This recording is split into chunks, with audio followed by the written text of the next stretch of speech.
Bom, gente, vamos lá. O Israel falou aí sobre alguns dados biográficos, né, de Rousseau, e agora a gente vai falar um pouco sobre os fundamentos, né, os princípios e conceitos importantes da filosofia de Rousseau. Para Rousseau, os homens se distinguem dos animais porque eles são seres de razão, tá, e de liberdade.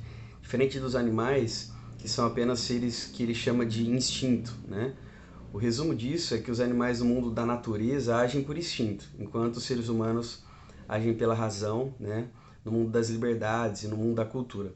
Portanto, para ele, o que nos torna humanos é a nossa capacidade de nos aperfeiçoar, né? Ele chama isso de perfectibilidade, né, e amor a si.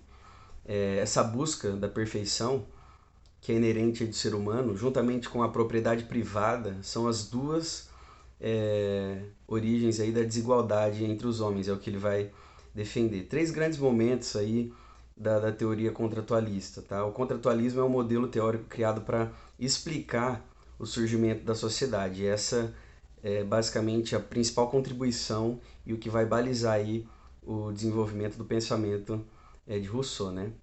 Esses três grandes momentos aí é a noção de estado de natureza, noção de contrato social e a noção de estado civil político. Para os contratualistas, o estado civil político, com todas as suas organizações, né, surgiu por meio de um pacto social firmado entre os homens. Contrato social, então, é o que gera e funda, dá origem aí ao estado civil político. Né? Duas grandes características, tanto do estado de natureza quanto do estado civil político, é que no estado da natureza o homem é bom, né? Enquanto no estado civil político a sociedade o corrompe.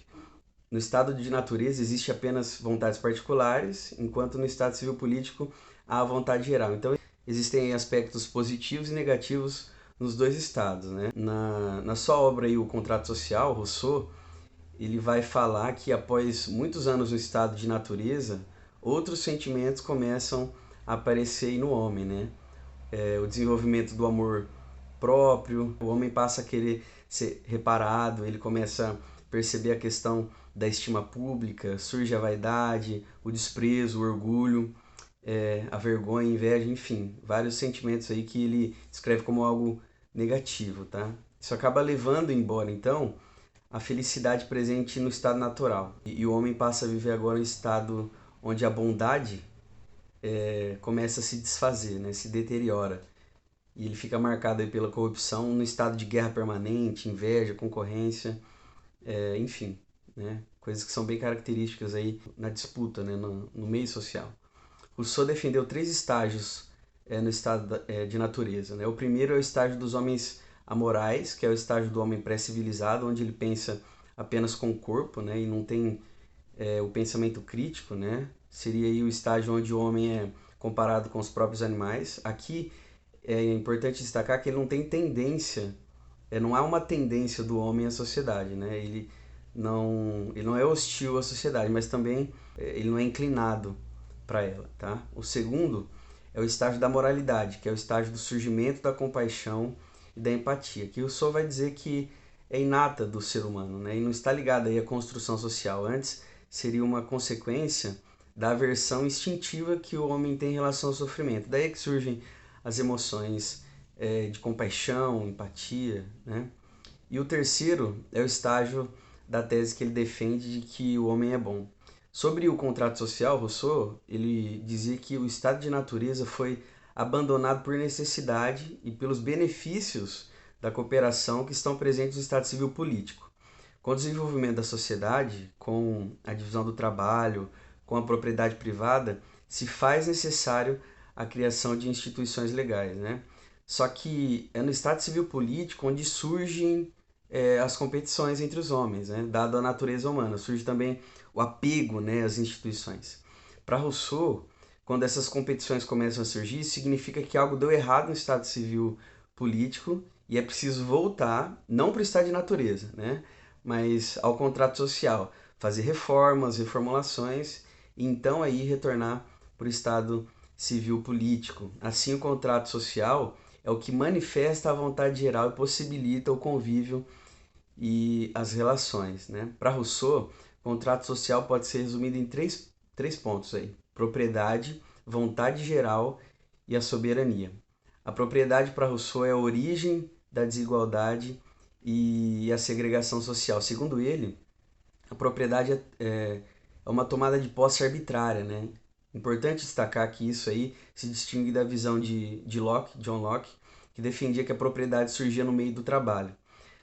Na obra Discurso sobre a Desigualdade, Rousseau ele diz que o verdadeiro fundador da sociedade civil foi o primeiro que cercou um terreno e disse: isso é meu, né? Aí ele encontrou gente aí simples para acreditar nisso aí. Propriedade então passa a se tornar um direito de alguns e não de todos, sendo a causa aí da grande desigualdade entre os homens. Por esse motivo, poucos passam a ter muito, né? E muitos passam a ter pouco. Rousseau dizia que os frutos deveriam ser de todos, né? E que a terra não pertence a ninguém. E que aqueles que pensassem ou dissessem algo diferente disso deveriam ser desprezados, nem ouvidos, né? A vontade geral, ela funda o pacto, né? Ou o contrato social, e ela é a garantia da liberdade entre os indivíduos. Rousseau vai falar de três liberdades, né? Liberdade natural, que se baseia nas leis naturais, ou do direito natural, né? Liberdade civil, baseada nas leis civis e no direito positivo, e liberdade moral, baseada na autonomia, que é quando nós damos a nós mesmos as normas, né? Fazemos as nossas próprias regras. A vontade geral, ela se fundamenta em algo que sobrepõe as vontades particulares, visando o bem comum e não os particulares, né? Algo isolado. A vontade geral, para Rousseau, se baseia no consenso da maioria, não da unanimidade, mas da maioria, né? O fim do pacto social e o que compromete esse pacto é quando há apenas vontades particulares. Assim, o Estado civil político ele só está de pé quando existe a vontade geral. Quando isso acaba, o pacto ele se destrói. Sobre o conceito de soberania, Rousseau diz que as leis emanam da vontade geral do povo, portanto, o povo é soberano, não o governante ou o rei, né? Ele diz que a soberania ela é inalienável porque não pode ser transmitida, né?